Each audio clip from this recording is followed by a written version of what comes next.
Being a parent can be really challenging. It's normal to feel uncertain about whether you're doing the right things to raise healthy and happy children. That's why Child and Family Resource Network focuses on connecting pregnant parents and those with kids under the age of 5 with free support services to help them build confidence in their parenting journey. Everyone deserves to have someone they can turn to for support with parenting. Visit childandfamilyresourcenetwork.org today. This show is part of the Head Stuff Podcast Network.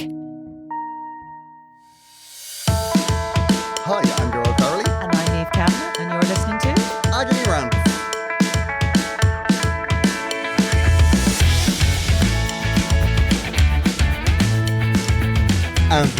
And we're in, yes. I know, what a busy week. You are sitting before me, Niamh, a vision. A vision? Like spiritually enlightened. Can you see my aura? I can. It's just surrounding you. Yeah, just don't feel it. I'll be... Don't touch it now. It's a different time. Niamh, I swear to God, right? Yeah. You were on the Camino last week, I was. Right? And somebody said, Niamh, did you see Niamh's Insta story? Oh, right, okay. Now, all I could think of was, clearly there's somebody with a gun to her head in the background. Because you've been trying to get me to do that for years. Because somebody has succeeded where I have failed repeatedly for years.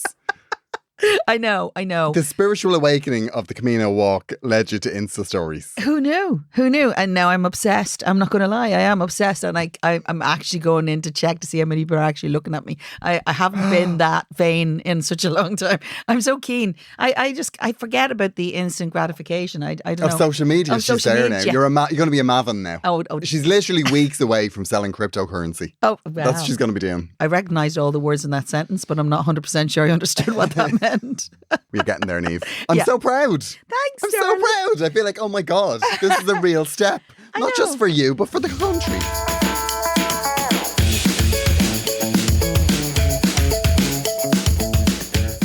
Yes, I had a wonderful experience, actually. I really did. And we did 142 kilometres in just over 5 days. In a week? Yeah, less. Without a car? Less. I know. They were saying, somebody said today, did they not tell her that they have buses there as well? Yeah. But actually, yeah.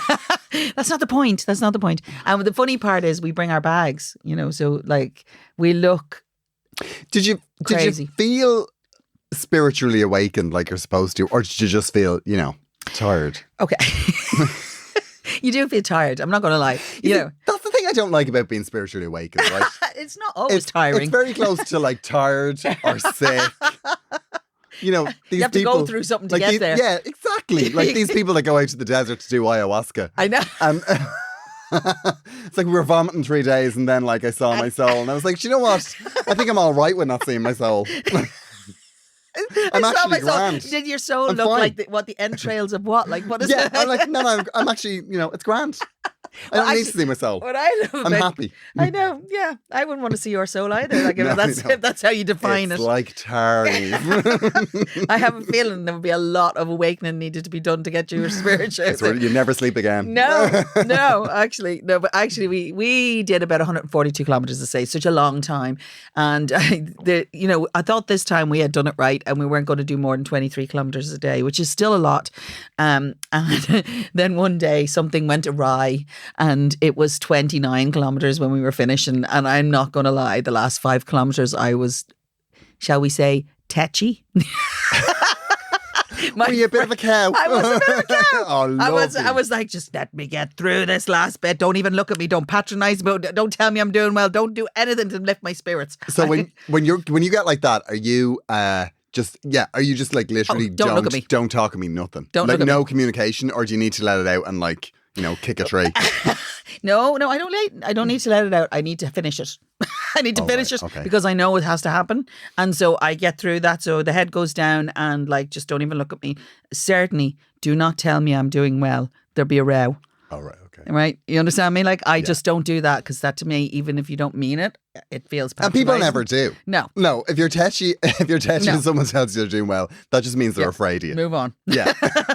And myself and Sarah, we walk together all the time, and honestly, I couldn't walk with anybody else because she totally gets me, and vice versa. Like, and if we're going up a hill and it's difficult, or if there's something kind of going on, you know, we're like an all married couple. We have a kind of a system. So if we're really struggling, we've two methods of dealing with it. One is we make a playlist for about 6 weeks before we go. We have a topic every day and we pick out songs, and then by the time we get to the actually playing it, you know, we've forgotten who's picked what, and then there's a row over what picked, why did you pick that, and all this that goes on. We only have to do it once in a while. Great, Niamh. Oh, it's amazing. I bet you wish you were. No, but the point is, the thing is, you have to do something. But actually, my very favourite survival trick is when you're trying to get up a hill, or if you're really wrecked, like you pick a subject that is very controversial and it makes one of us angry, and that definitely makes us walk faster. So, but you need to be able to do that in the safety of a person that you can actually do that with. But my favourite part of it all was, on part of the walk, we discovered a snake. Niamh, I can't handle a story about a snake. You got to have it. You know my feelings. I know, you know my feelings. And you know that she's afraid of worms, let alone snakes, right? And when I say we came across this snake, right, if she was here telling this story now, this snake would be the size of the biggest rattlesnake you've ever seen in your life. This was no bigger than a grass snake, right? It was small, but it was white. It was wiggly. Though. It was wiggly. And to be fair, it was a bit unfortunate for her because she was in the front of the line, and so she kind of came across it. So she reacted the way I put it. She disturbed it. She disturbed it and started screaming. The snake went completely mental, didn't know how to cope with the screaming banshee that she was. And then she grabbed me and then nearly threw me out under a truck because she didn't know what to do with herself, right? And then the snake went under the truck. Did the snake die? The snake died. It was terrible, sad. Niamh, this is a horrible story. So the next few hours of the walk was centered on the fact that she couldn't cope with the fact that she'd seen I've never felt so conflicted. I know. She felt the same. The poor snake. I know. It was small. It was, I don't know what kind of snake it was. Why were there trucks in the Camino? No, you go through parts of it's not all like forest. It's like, you know, you go through, sometimes you're walking along a motorway. Like, I'm not going to lie. It's, you know, because Camino goes back to when it was all like ordinary roads, but now things have been built. So sometimes you go through towns or you go through bits and pieces. I'm sorry now, if I was going on a spiritual journey, there'd have to be like... Well, and I found myself walking down the hard shoulder of a motorway. I know. I mean, that would make me question. No. I'd be questioning my spirituality. I'll be honest with you. There's nothing more definite to question your spirituality when you're walking alongside a motorway. You're going, why is this happening in my life? Well, I mean, you're certainly questioning your mortality because you're getting sucked under with the snake. No, but anyway. So yeah, there was many fabulous things that happened during this process. My favourite moment, of course, also was we stopped at this place to have something to eat, and with Portuguese Google Translate, we were going, have you food? We stopped asking what we were getting fed, because basically just give us food. We were starving. So they would come in with the food, and they were amazing, this place. But then they put us in this little room out to the side, and it was lovely. And we thought, oh, we're special. And then this group of fellas came in of varying ages. It was 8 or 10 of them. And I was like, there was a little moment where we're all going, what's going on here? Do you think you were being sold on the dark web? I don't know. A very specific taste, I feel, if they were selling us. But anyway, so they had this whole thing going on, and the guys were doing the Porto to Fatima, and we were going the opposite direction. So it just so happened we kind of coincided in the same place. And it just goes to show what you'll do in those situations, because at the end of the meal, they'd know English, we'd know Portuguese. So there was lols going on, and we were doing all the signs of this great. And every now and then you hear Camino, Fatima, because that's all we knew to say. Yeah. And so then the next thing, they said, cafe. And then this bottle came out. And I swear to God, they served us a bit of... pochine, I think, in a thing, a coffee, and it was like tiny, those really tiny shots of coffee. Oh my God. And so I drank it because, quite frankly, I threw it down. They were very impressed with me. I just threw it down. And you know how much alcohol, that's like my entire alcohol intake for the last 10 years. For a year. Yeah. And then Sarah threw hers down because she didn't know what to do. So we did that, and then we left, and we had stood another 7 kilometres, which we did not feel after that, let me tell you. Yeah. There was lots of hills. But the added bonus is that Sarah has kind of a heart arrhythmia. So actually she doesn't drink caffeinated coffee. Oh my God. I think she ran up that hill. I know. We were both going, well, this is a voyage of discovery for the next while. But, that's what I'm saying, randomly. Actually, people stopped on, they were driving along, and then they'd stop and roll down the window, and you'd be freaked out, but they'd actually hand you out a bottle of water and a piece of fruit because you're doing your Camino. It is astonishing. Wow.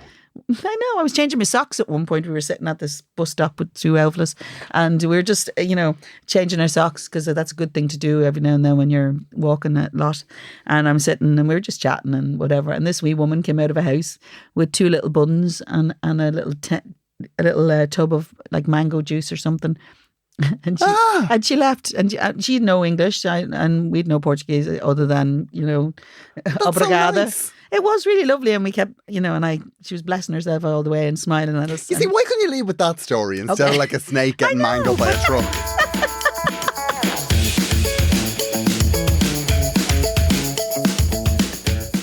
Yeah, I've been back on the road with Joanne again. So yeah, I'm kind of knackered. I feel like I've hit the wall. What do you mean back on the road? I mean, you're never off the road. I know, yeah. Yeah, that's true. But like I've been filming as well. Yeah. Because, yes. Yes, I'm doing a film. Like I can't say what it is because apparently you're not allowed to say what it is, or okay. there's like all rules around it. I'm already. But I'm in one. Yeah. Okay. You're in one. I'm already making my costume for the premiere. For the break. I'm planning walk the red carpets. It'd be very exciting, Niamh. Oh my gosh. But do you know what I discovered, right? What? I had no idea how well actors are treated. Oh. Like, you're like a god. Oh. Like, I mean, by comparison to how they treat comedians. Like, I think if I was to fall... Are you down the pecking we order? are way down the pecking order. Like, if I was to fall down dead on the stage, right, they'd leave my body there till the end of the set. They just go, no, he's another 10 minutes left. No. Like, I was on my way to the set last week and somebody rang me. She sounded very urgent on the phone. I was like, oh, well, clearly I've been fired. At last I've been found out. I mean, that's absolutely knew it was coming. And she said, sorry, but breakfast is finished. Can we, what do you want? And we'll get it and we'll leave it in your trailer. Did you go down the wrong trouser leg of the entertainment industry? I couldn't believe, I really did. Like, and it's gas because then even myself and Joanne were talking about it. Because Joanne went to see a play recently and they were saying, you've got to turn off your phone because even like the tiniest light from the phone will distract the actors on the stage. Like, no. I know. They walk in when we're on with a nice bucket of Prosecco and smash it on the floor. Like, it's just like, oh my God, the tiniest light might distract the actors. Maybe actors are a little bit more fragile. Maybe they just have they've just higher expectations. Well, I mean, let that be a lesson to us all. But it's just bananas. I was just so surprised. I mean, pleasantly surprised. Don't get me wrong. I'm super excited that you're in a film. Like, I really am. Yeah, well, I did a film last year as well. Or was the year before? Year before. Oh, yes. Yeah. I've been there before, Niamh. I know. Yeah, it's just I'm one of those people that does movies every so often. Oh, you're just like just a movie in the movies. king. Yeah, just a movie it's just my king. thing. Imagine you. But I think it's a good film. Like, I think it'll be good. Oh, I'm so excited. Yeah, it'll be good when it comes out. Will you still talk to me like if you're famous? Like, is like Oscars? I mean, look, I'll reply to texts. Okay. I'll reply to texts. But, it depends. Eventually. Yeah. I'll leave you with 2 blue ticks for a little while. Oh, just there's nothing worse. I know. Oh, nothing worse. He's read it. He's read it. You're something that I have to do. I just haven't got around to it yet. You know, like that? Oh my gosh. I'll do that, yeah. Leave it on red. Oh, wow, that's like harsh. Yeah. I'm a little bit hurt. Well, it's an expectation. It's what I've learned from being an actor. Raise your expectations.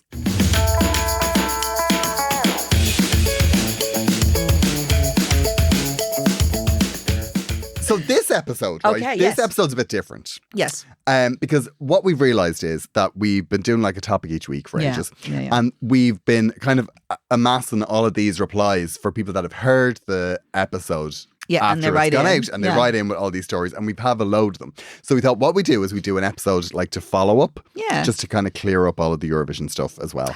Because there was a bit of a response, Niamh. Was there? A bit of a response Was to there a bit Eurovision. of a response to And Eurovision? you've got actually a bit of Eurovision news. I do. Which you can break. Well, I can break it now because obviously... Because you weren't able to say it before. No, because it's a big rule. It's a big rule. It's a big rule. When you're... So go on. Well, the thing is, I was on the Eurovision jury this year again. I've done it before. Oh, right. Yes, I have done it. But you see, you didn't know know that. nothing about me. You think I thought you were supposed to be a fan, but no.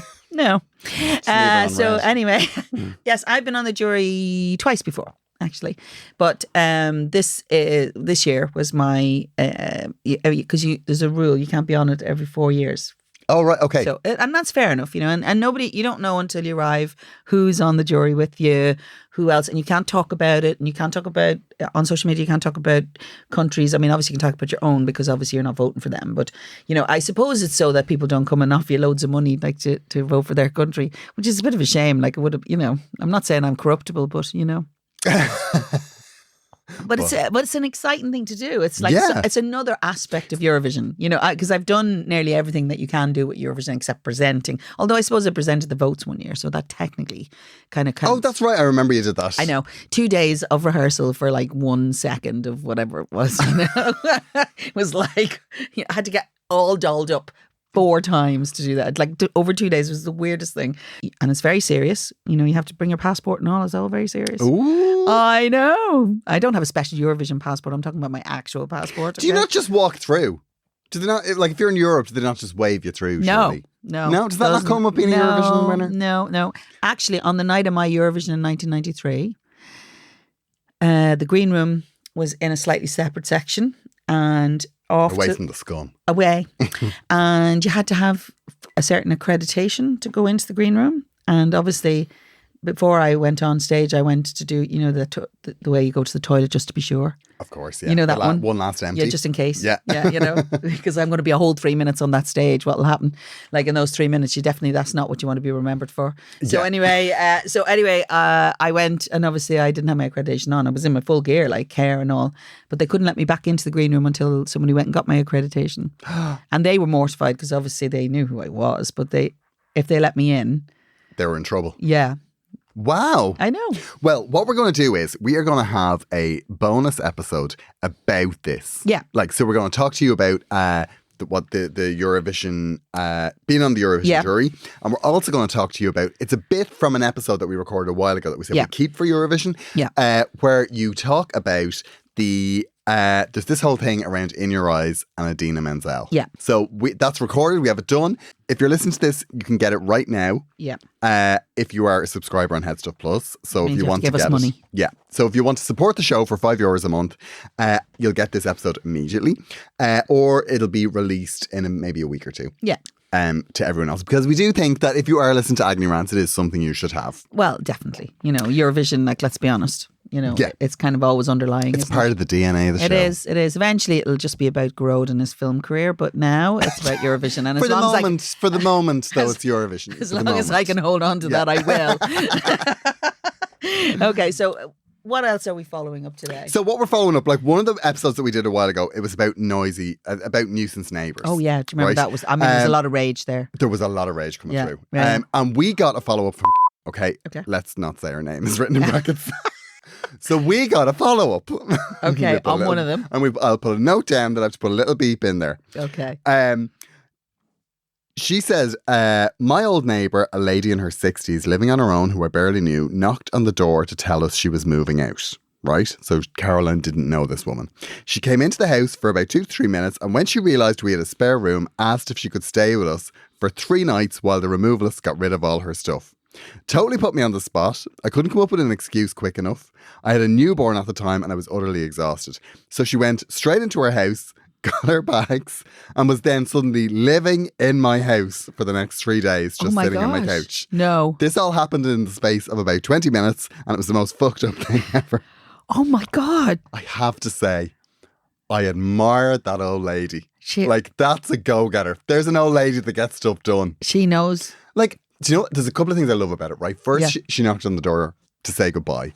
That's a really cute old lady thing to do. I know. To be fair, she probably hadn't spoken to her for months. Yeah, probably. Completely. She probably just knocked on the door and then she just saw the spare bed and like, that's mine now. I'm your new housemate. I know, I love that because, I could help you with the baby, like... See, that's what I'd done if I was Caroline. If I was Caroline, I'd have just handed her the baby and said, off you go, I'll see you in 3 days. Yeah. Also, Mark got in touch. Okay. And he sent us a clip. Do you remember we had the letter from Darius?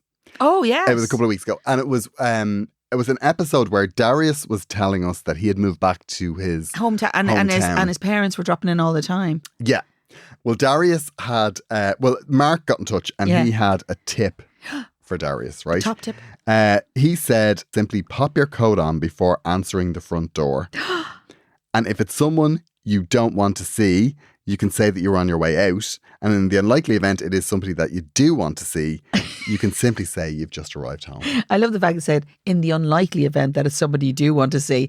That's genius. hilarious. That is amazing. That is genius. That is a top tip. You see, that's the problem. Like, that is the one problem with neighbours.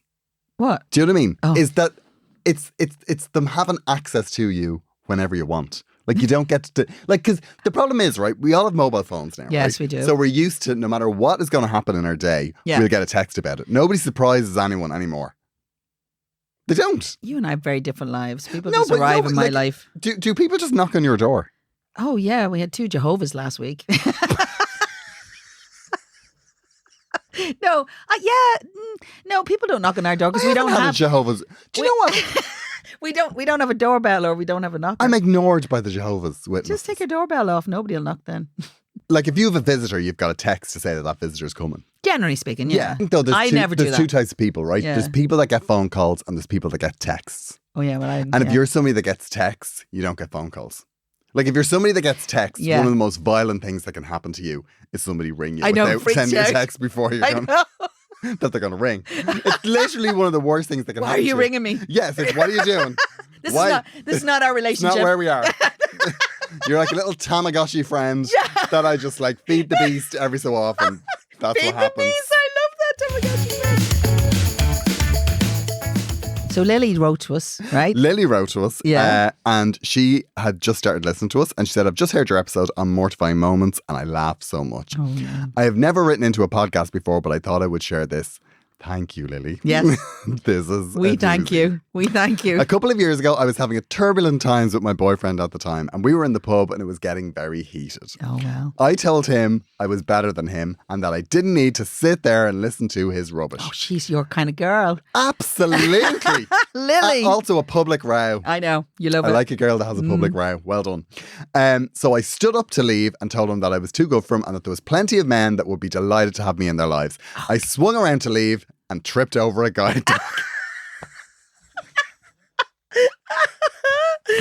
I landed face down, arse up. I ran out of the place absolutely mortified. And you would imagine that that's where Lily's story ends. Yeah, you would think so. Okay. About a month later, I was on the phone on the bus. Again, another row with the same guy. Same. I almost missed my stop and I tripped again. Same blind guy, same dog. The world is too small. Lily, there's 2 things I want to say. Same guy a month later, like trash. No, move on. But actually, more importantly, not her. I mean him. Well, what I will say is the poor guide dog. I know. Like, the poor guide dog had probably only got his cast off. I know. Oh my God. So Terry says, I'm way behind, but absolutely loving the show. I thought I'd share a story with you about my neighbours. Okay, so there's a neighbour one. I bought an apartment about 7 years ago. Well done. And after a couple of months, I ordered a microwave to be delivered. It was essential for a single man like myself. I was out at work and got a phone call to say that the microwave was outside. I asked them to go see if they could get a neighbour to let them in. They did, but I never got my microwave. So it was a bit of a mess with the delivery company and it took ages to sort out. About a year later, I was in my neighbour's apartment helping because there had been a flood in her bathroom and she made me a cup of tea. And I noticed she had the same microwave I ordered. She saw me looking at it and looked a bit panicked and I realised that she had nicked my microwave. That's outrageous. It all came out after a couple of cups of tea, so we stayed for a couple just to make sure. Yeah. Is that like waterboarding with tea? And anyway, it's water under the bridge. We're engaged. What? You? Oh my gosh. Not a bad ending, and it only cost me a microwave. Well, to be fair, it sounds like you both have microwaves now. So do you have 2? Did you put them side by side?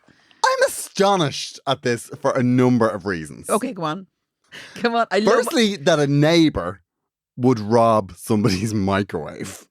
It's not like you found €2 on the ground. Like, it's a microwave with your neighbour's name on it. Okay. Right? Okay.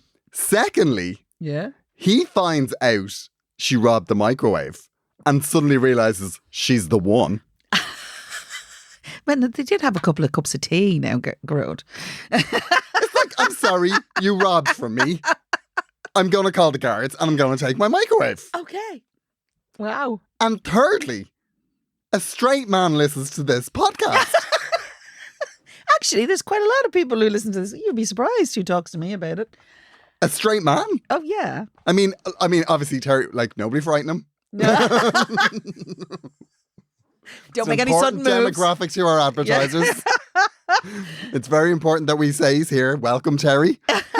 Terry's to be protected. No, it's like seeing a zebra in the wild. There's lots of straight men listen to this. Really? Yeah, it's not only gay men that like me. Okay.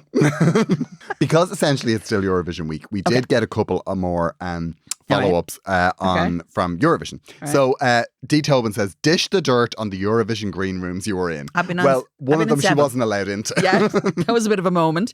Actually, that year was great because there was a lot of things going on, and there was a bit of a kerfuffle in the green room. Some people had actually managed to get in later on in the show, and fans. Just terrorists, celebrities, and there was a bit of a kerfuffle, and they were told to leave, and then there was which celebrities? I am not at liberty to say. I mean, you'll tell me. But yeah, later. Yeah, I mean, I'll be on Insta Live in an hour. But there was all sorts of kerfuffling going on and drinks thrown and all sorts of shenanigans. It was all very fabulous. Which year was that? It was 93. It was the whole thing. And then another time. Drinks thrown. Yeah, we'll just leave that there. No, that's it. I know. The excitement. Later, put that on the note. And then obviously there was lots of different things that happened in the green rooms, but mostly, for instance, in 2010, when I went back in 2010, I was after you perform, you go into the green room. So we went back to the green room, and there it was kind of up in the back, and they kept showing it every now and then. But the dress I was in was very warm at the time, and I found an air vent and stood over it. And I'm not saying it was Marilyn Monroe moments. It wasn't like that. But I was just like some menopausal woman standing over it. I mean, I wasn't at the time, but it felt like I was like just going, oh my God, I'm so warm. So the air vent was very kindly on the floor, so I was able to kind of stand just over it. It was lovely. But what's nice is that you're the sort of performer that demands an air vent on the floor that you can stand on. I'll be seated on an air vent, please. I'll be honest, it was like... So was there never any other like big scandal in the green room? There's some... I can't tell. Dee Tobin, she's not giving me anything. Here's the thing about the green room. Sorry, the green room is a sacred place, right? Okay, yeah. It is a sacred place. Oh, don't raise your eyebrows to heaven like that. The green room is a sacred place. It is a safe place for celebrities or whatever they want to call themselves, right? The point is, it has to be a safe place against that whole thing. Sometimes things happen in the green room. They have to stay in the green room. What happens in the green room stays in the green room. Yeah, you know, it's a rock and roll thing. Yeah, in Eurovision. I tell all my friends. Literally nothing secret. Nothing. I've been in many green rooms over the years, and I just love dishing the dirt. I know you do. Also, Mag says, not a question, but In Your Eyes is my all-time favourite. In 93, I was in 5th class and sung it at the top of my voice daily. I'm sure your teacher was delighted. Well, back in 93, so did Niamh. Yeah, yeah, actually still. Yeah, if you look at me long enough. Every day. I'm straight in. Yeah, and actually my favourite thing was about your age group who used to come up and tell me that they wanted to sing it for me, and then they would start really high on the verse and you were just waiting. You just waited for the end. Okay, it's going to be a long song. Let's get to the middle lake, girl. You're going to regret it. I loved it. Oh, I just loved it. Actually, Mags, you probably sang it to me at some point. I love that. Yeah. It's one of the things we always like to reiterate on the show. Yeah. If anybody out there does a good version of In Your Eyes, please, if you see Niamh out in the wild, don't be afraid to walk right up and start it. Oh, even better. Just send us a video of it. I'd love it. That's going to happen. Yeah, I know. You realise that's going to happen. I know. So our Insta stories are going to be so fun. So you're making a commitment to Insta stories? Yes, I am. The Niamh Kavanagh I'm life? a little addicted. I'm not going to lie, But the only problem is it makes me shower every day. To be fair, because people are seeing me, I don't look like a dog walker. That's the reality that people want, Niamh. Oh, they want the dog walker, Niamh. No, they want. To be fair, on Camino, most of my instances were me on the walk and literally like plats and the sweat lashing off. See, the thing about it is, Niamh, you do look very good. Like in a no makeup situation. You do look very well. You kept yourself well. Thanks. Kept yourself well. You and I both know that there are certain angles that are going to be kinder. Yeah. Yeah. Absolutely. There's only about 2. I haven't got as far as the filter situation yet, but I definitely... Whack a Paris on it. A That's what? the one thing I learned from A Joanne. Paris? Yeah, nothing goes up without a Paris filter on it. What's a Paris filter? It just makes you look a little bit, Va-va-voom? it's a bit of va-va-voom, yeah. Now, use it too much and you will. Your skin looks great, but you won't have a nose in the picture. We are pausing for a moment to remind you that Agony Rants is part of the Head Stuff podcast network. If you would like to support us and the show, you can become a member for as little as €5 a month. And in return, you will get a bonus episodes from us and from all the shows on the Head Stuff podcast network. To subscribe, head over to headstuffpodcast.com. Also, we're going to tell you about another great new show on the Head Stuff podcast network called Fad Camp. Fad Camp is Ireland's only anti-diet podcast. Now, I love the idea of that because, quite frankly, I'm tired of talking about diets. Life's too short. Life is too short. It is hosted by Grace Mulvey and Conor Dowling, who are absolutely hilarious. They are the gas. Like, I have to say. as funny as us? It's a great podcast. Are they as funny as It's us? really good. Yeah, they don't have our warmth though. Oh, yeah. Okay. If you have a body and like to laugh, this is the podcast for you. Well, that's pretty much everybody on the planet Yeah, there. no, it's a brilliant show. Grace is hilarious. Oh. She's a brilliant comedian. Absolutely brilliant. And Connor is brilliant as well. Well, I'm it's straight signing up. It's a brilliant show. Excellent. So have a listen to the clip. Fad Camp is a comedy podcast about the ridiculousness of fad diets and diet culture, hosted by me, Grace Mulvey. And me, Conor Dowling. If you have a body of any kind, chances are you've crossed paths with at least one of the bizarre diet trends we cover in our show. And between me and Conor, we have done nearly every fad diet there is. Juice cleansing, Fasting. the potato diet. Which is actually a real diet, by the way, and we don't recommend it. So join us as we try to make sense of the madness that is diet culture.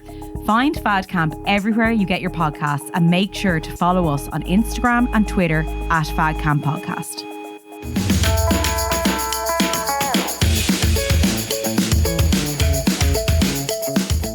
We have a problem. We have a couple of problems, actually. You and I, or just... We have a problem, Niamh. Okay, bring Dear on the Niamh and problem. Gearóid, Yeah. I'm so delighted that I came across your podcast. It has really been one of the good things that came out of COVID. I have mixed feelings about that, actually. Yeah, me too. Well, I mean, we really Do you know love what? it. It was worth the pandemic. It was worth It really was, just to get our show. I have a real problem and I hope you can help me. I'm in a group of friends and we were all in college together. There are 4 of us and we have been through thick and thin.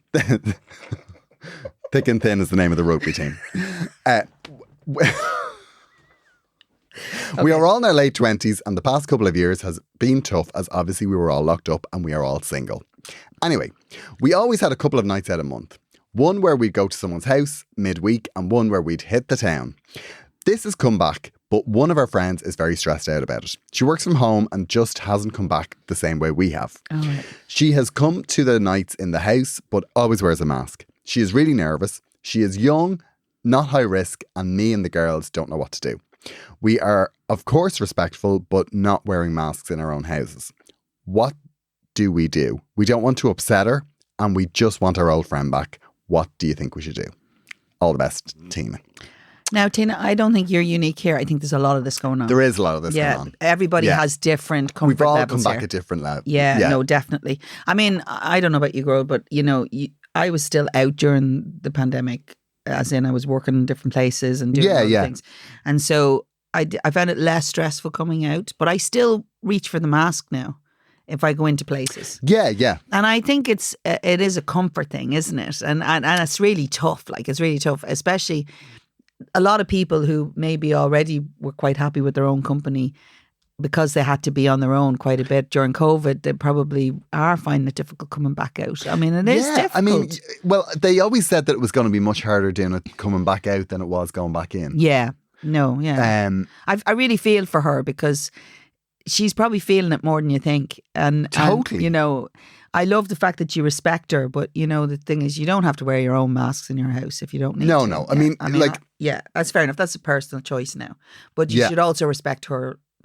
Yeah, that desire she to wear wants to one. do it, and it's Yeah. sad that she's nervous But about all that stuff. Isn't it good though she's going to the houses? Because actually, if she's at that level of nerve, the chances are she's probably finding that quite stressful. So I think give it a time. I think she might eventually kind of get to a point. But I think do you not think it's like if you try to force it too quick, it's going to be I difficult? definitely think so. I think if you force her to, or not even force her, but I think if it becomes too big a thing, I think it's very hard to come out of the corner then. It'll be hard for her to come back. Yeah. But I think, I really think that people do. Like I was like her, to be honest. Like I was wearing masks, Yeah. you know, a lot later than everybody else. Yeah, well, I still throw it on in the shop. Like, yeah, same here now. And it's only when, from doing that film, because we had to have COVID tests every day for shooting. of course. So you didn't want to be positive and not be able to shoot. Like, so I was back being really, really careful again. But there was that window where you were kind of like back out in the world and it was all lovely. I think one of the things that might help is, like, obviously try and encourage her to come out to the actual night out. Yeah. But I think that when you are in a position where you are, I guess, the only person wearing the mask in a more social situation than the people that she's used to, she'll start to realise that she's the only person in that social situation wearing a mask. Yeah. I mean, you're used to her being the one that's wearing the mask, and she's used to being the only one in that group she's comfortable with. Yeah. But I think as you start to step outside a little bit more, she'll get more comfortable, but it's just not her time yet. You also have to think about where you're actually organising your night out. Yeah. You know, because some places will feel more, you know, claustrophobic than others. It's kind of tough. Like, I know it is very tough. There's been varying degrees of people's response to coming back out. Like, and I mean, who knew like 2 years ago that these are the problems we will be having? Like, do you know what might help actually is if she is like a trail of chocolate out the door? No? Yeah. That get me out. I would be gone. But I think that if something changes, like she's in a routine, like she's going to the house, she's doing all the same things. It's like as soon as that routine, it just takes one thing to break that routine. Yeah, that's what happened with me. Like she's working from home as well, which is difficult, you know, so there's no real pushing your boundaries out there. Like maybe, I don't know, has she had you guys over yet? Like that could be the thing where she goes, oh, you know, because it's like, oh, the girls are coming, and then, you know, it judges her up. It's different because she's been in her space on her own for so long. Yeah. So it's just like you don't want to be like, oh, come on, we're going out, because that's other people and that's stressful for her. The other thing is what we started doing. A couple of friends of ours would, you know, kind of struggle with that too. And what we did was we organised walks. And you would bring something out. So you were outside, which made it a little bit easier. Yeah, and the weather's getting nice now. Yeah, it is. Like, it is. I have to say, a gin and tonic in a keep cup in a park. Hello? There's an awful lot to be said for it. Is that illegal? No? Drinking public? I mean, I'm sure it's a grey area. Okay. But if it's in a keep cup, come on. Who's going to know? Yeah, who's going to know? I mean, the fact that you can't get up off the grass, like, it's probably... Yes. Maybe. You're being carried out of a park at 4 o'clock. Yeah. Yeah, very strong cappuccino, guard. Yeah. But yeah, so I think it's baby steps. But yeah, it's one of those things that obviously you don't want her to be still there in a year. No, you definitely don't. But the thing about it is, she will snap out of it. She will. Like, because everyone does. Like, it took me ages. Absolutely ages. And it was only back gigging that I was like... Suddenly you're in it. Yeah. And you're in the rhythm of it. And it's really tough. It's really tough. And actually forget then, and then suddenly somebody tests positive and you go, holy God, that's... Yeah, exactly. I thought that was done. Yeah. And I mean, there's a danger on both sides of that. You know, going too fast. Of course, yeah. But I think as well, the other thing is that there will be the day when you forget the mask and you go into the shop. That's what actually happened with me. Yeah. You forget the mask, you go into the shop and it's all grand. And then you realise you don't bring it the next time, or you don't find it. You know, like it becomes less of a thing. Yeah, and all of a sudden it's a couple of weeks since you wore a mask. Yeah, I know. So it will. It's just going to take her a little bit of time. It will. And you know, fair play to you, Tina, you know, because I know it's only coming from a place of love here, you know what I mean? So, I mean, it's nice that you're looking for ways to kind of do it. But it's like anything, you can't rush this. You just can't. Yeah, I definitely think that's... See, women are very supportive in situations like that. We are. If that was men... There's no way that would happen. What are you saying? No, it wouldn't. It wouldn't happen. Like what? Someone would just take his mask and fart in it or something. We're a terrible species. You are. But we're still drawn to you.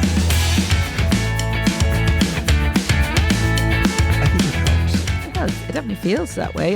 My aura is definitely showing that I've helped someone. No, spiritual Niamh. Yeah, she's just so zen. I mean, I'm delighted. I thought you were going to come back and just be a little like a yogi, you know. Can you imagine? Just come in and sit cross-legged. I would strongly recommend walking for lots of kilometres. It does actually sharpen your mind. I still say if there's a choice between that and a sun lounger, there is no choice. I know. Some of them are not very comfortable though. Yeah, I know, yeah. Some of them, especially the ones, you know, where your backpack kind of slaps through the cracks in the back of it, like it's not the worst thing in the world when like When you you get the pinch of a sun lounger or the pinch of a broken toilet seat. Because not quite as... It's the worst form of torture. Pinch of a toilet seat? Have you ever had the pinch of a broken toilet seat? Broken toilet seats don't happen to National Treasures. Are you joking? Someone goes ahead of us. I'm like the Queen, you know, the smell of paint everywhere. She hasn't done a wee since that one in the green room in 1993. Thank you so much for listening. We've had a ball. Yes. And we will chat to you next week. Normal Agony Rant service will be resumed next week. Yes, it's all about the treats. Can't wait. Treats. Yes. Treats. So get in touch if you tell us your best treat ever. We want to hear it. Yeah. Talk to you soon. Mind yourselves. Bye.